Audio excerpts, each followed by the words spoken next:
పితా పుత్ర పవిత్రాత్మకు మహిమ కలుగునుగాక. నేటి కారుణ్యవాక్. మానవులందరిలో స్నాపకుడకు యోహాను కంటే అధికుడగు వాడు ఎవడనూ పుట్టలేదని మీతో నిశ్చయముగా చెప్పుచున్నాను.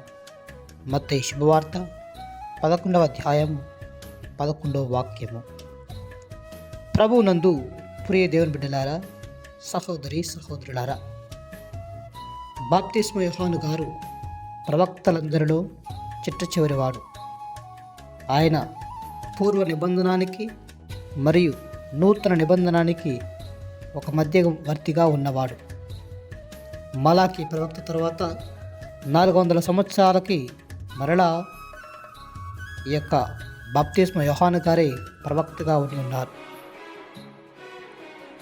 ఆయనే క్రీస్తు ప్రభు యొక్క మార్గాన్ని సిద్ధపరచుంటే వ్యక్తి.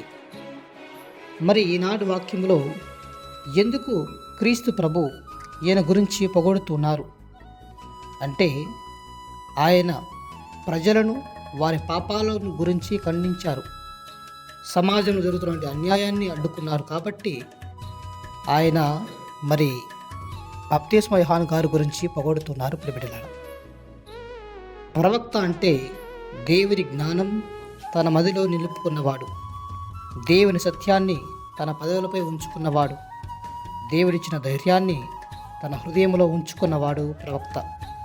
మరి ఈ 3 విషయాలు అక్షరాల యోహాను గారి జీవితంలో జరిగాయి. కాబట్టి ఆయన ఏమాత్రము ప్రభు సందేశాన్ని ప్రవచించడానికి వెనకాడలేదు. కాబట్టి ఆయనను గురించి పొగడుతున్నారు. ప్రియబిడ్డలారా, అదే వాక్యంలో మనం చూసినట్లయితే ఆయనను పరలోక రాజ్యంలో అతని కంటే చిన్నవాడు గొప్పవాడిగా ఎంచబడతాడని మనకు బోధిస్తున్నాడు.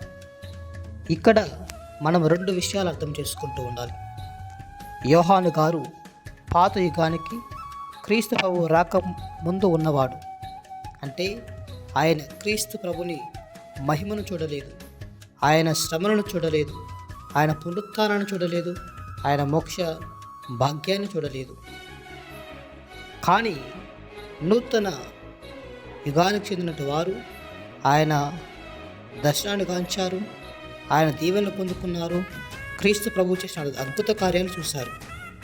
మరి అందుకే క్రీస్తు ప్రభు అంటున్నాడు, దైవరాజ్యంలో గొప్పతనం ఈ భూమి మీద ఉన్నటువంటి మనకున్నటువంటి ప్రఖ్యాతిని బట్టి కాదు, కానీ పలుకుబడిని బట్టి కాదు, కానీ గౌరవ మర్యాదలు బట్టి కాదు, కానీ మహిమను చూసిన వారు గొప్ప దీవెనలు పొందుతారని ప్రభు వాగ్దానం ఇస్తున్నారు. ఈనాడు మనం నూతన యుగానికి చెందినటువంటి వారం, ప్రభుని శరీరక్తాలను స్వీకరిస్తున్న మనం దైవరాజ్య స్థాపనలు, దైవరాజ్యంలోకి మనం అడుగు పెట్టాలంటే, దైవరాజ్యాన్ని పొందుకోవాలంటే ఎల్లప్పుడూ కూడా మనము బాప్తిస్మ యోహాను వారి వలె దైవవాక్యాన్ని మన మదిలో నిలుపుకోవాలి, ఆయన సత్యాన్ని మన పెదవులపై నిలుపుకుంటూ ఉండాలి, ధైర్యాన్ని హృదయలో ఉంచుకుంటూ ఉండాలి.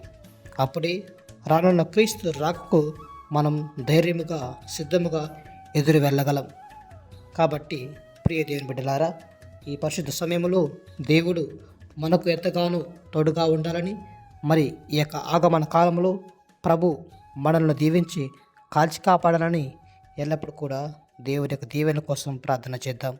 దేవుడు మనలను, మన కుటుంబాలను దీవించి కాచి కాపాడుదురుగాక. ఆమేన్.